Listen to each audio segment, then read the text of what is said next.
एक फिलॉसफर ने बहुत अच्छी बात करी थी। उसने कहा था, you can get anything in life you want.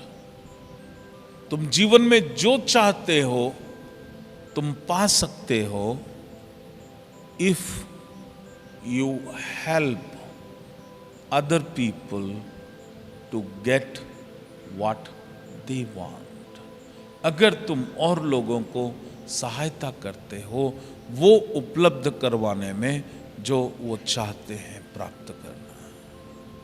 हम अपोजिट करते हैं। जो कोई चाह रहा है उसकी जड़ काट देते हैं और फिर अपेक्षा करते हैं प्रकृति और परमात्मा ये मुझे दे दे। नहीं होगा। The cooperation, the help, the sympathy, the unconditional love, ये तुम्हारी पावर है, ये तुम्हारी स्ट्रेंथ है। इसको जागृत करो। Raise your vibration, prepare yourself for the ascension. ये समय व्यर्थ गंवाने का नहीं है, अपने को तैयार करने का है। वो करो। अथॉरिटी अपने को दो तो रिस्पॉन्सिबिलिटी जो दी है वो क्लियर होनी चाहिए। और फिर उसके बाद जो तीसरी चीज है जो कि योगियों ने कहा है, आत्मचिंतन। क्या बोलते हैं? आत्मचिंतन। और HRD language, answerability, accountability, responsibility, authority and then accountability. Appraisal होगा। तुम्हारे को ये काम दिया था, ये अथॉरिटी दी थी, तुमने क्या अचीव करके दिखाया।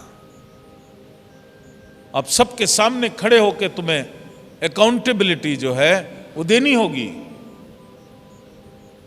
लेने की तुम इच्छा कर रहे हो,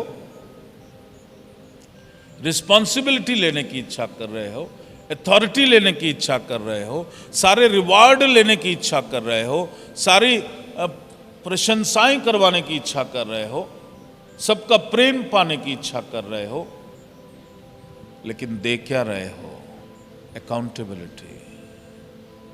उस समय जब आदमी अपने सामने खड़ा हो जाए और तुम स्वयं सेल्फ वो अकाउंटेबिलिटी लेना शुरू कर दे तो करेक्शन हो जाएगी।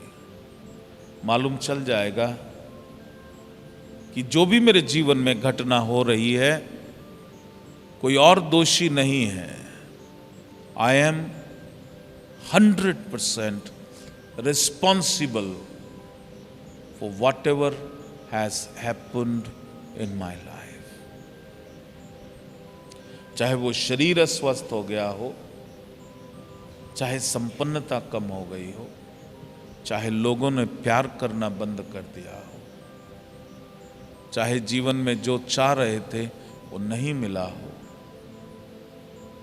कोई और रिस्पॉन्सिबल नहीं। जब मैं ही क्रिएटर हूं, अज्ञानतावश मैंने कुछ वो क्रिएट कर दिया जो मुझे नहीं चाहिए था।